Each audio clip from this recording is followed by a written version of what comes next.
কখনো কল্পনাও করিনি জীবনটা এমন এক পর্যায়ে এসে দাঁড়াবে যে চাইলেও কিছু ঠিক রাখতে পারবো না।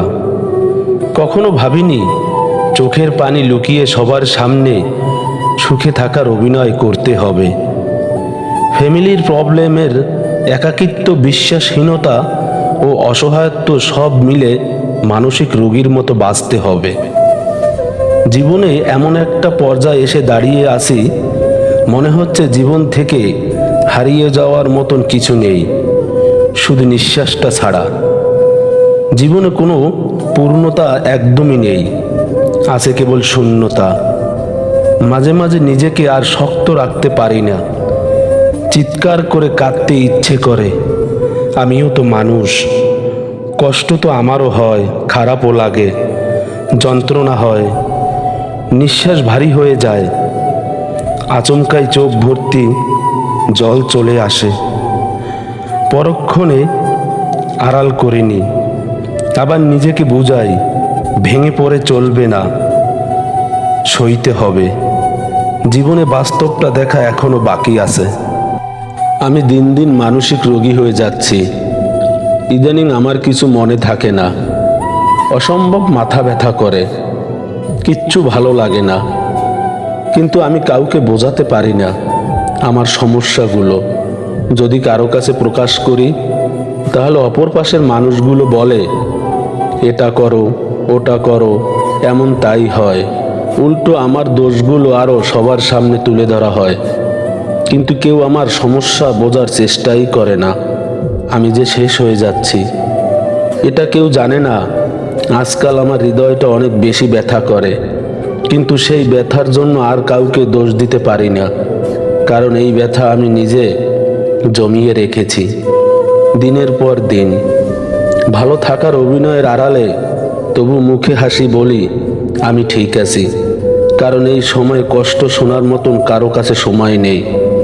সবাই ব্যস্ত নিজের স্বার্থ নিয়ে, তাই নিজের ব্যথা নিজেই সান্ত্বনা দেই। ভেঙে পড়িস না রে মন, সব ঠিক হয়ে যাবে এই আশায়। খুব বেশি কিছু বলার নেই, নিজের দিকে একটু যত্ন নিও। আর আমার কথা মনে পড়লে আমার খারাপ দিকগুলো ভেবে নিও, দেখবে অনেক বেশি ঘৃণা চলে আসবে আমার প্রতি।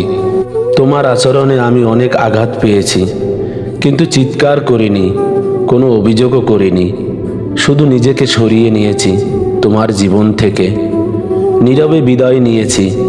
তুমি হয়তো ভেবেছো জয়ী হয়েছ, কিন্তু সময়ের সাথে সাথে এই নীরবতা তোমার বিবেকের দরজায় কড়া নাড়বে।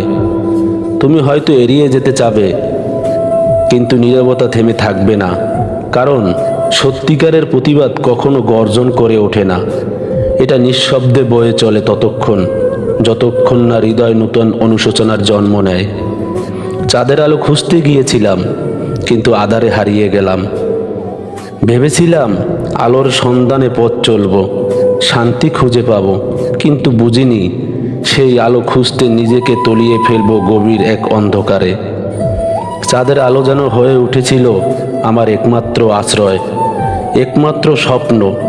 অথচ সেই স্বপ্নটাই যখন ফাঁকি দিল, আমি একাই হারিয়ে গেলাম নীরবতার পাতালে। আশা ছিল কেউ হাত ধরে টেনে তুলবে, কেউ বলবে এই পথে আলো আছে, কিন্তু না, সবার মাঝ থেকে তুমি চুপ হয়ে গেলে। আমি ভেবে নিলাম ফেরার সব পথ বন্ধ হয়ে গেল। আমি নিঃশব্দে ধ্বংস হয়ে গেলাম নিজেরই ভিতরে। কেউ বুঝলো না, কেউ জানতেও চাইল না এই নীরবতা কি ভয়ঙ্কর যন্ত্রণা বয়ে আনবে। তুমি তো হার জিতের প্রতিযোগিতায় নেমেছো, তাই না? আচ্ছা, যখন শুনবে তুমি আমি আর এই পৃথিবীতে নেই, এটা শোনার পর তোমার অনুভূতি কেমন হবে? অবাক হবে, চিৎকার করে উঠবে, নাকি বলবে আপদ বিদায় হয়েছে? ভেবে স্বস্তি পাবো, জানি না তুমি কি করবে, তোমার অনুভূতি কেমন হবে। আমি শুধু জানি ছেড়ে যাওয়ার যে প্রতিযোগিতায় তুমি নেমেছ, মনে রেখো আমি এই পৃথিবী থেকে বিদায় নিয়ে তোমাকে হারিয়ে দিয়ে যাব। একদিন ভোর হবে, আমাকে সবাই খুব ডাকাডাকি করবে, কিন্তু আমার ঘুম আর ভাঙবে না। আমি একদিন সবার প্রিয় হব, যেদিন সাদা কাপড় দিয়ে মুখটা ঢাকা থাকবে। কখনো ভাবতে পারিনি তোমার মায়া কাটাতে এই পৃথিবী আমার ত্যাগ করতে হবে। তবুও তুমি সুখে থাকো। আমি না হয় হারিয়ে গেলাম বহু দূরে, তবুও তুমি সুখে থেকো, ভালো থেকো, এই কামনাই করি।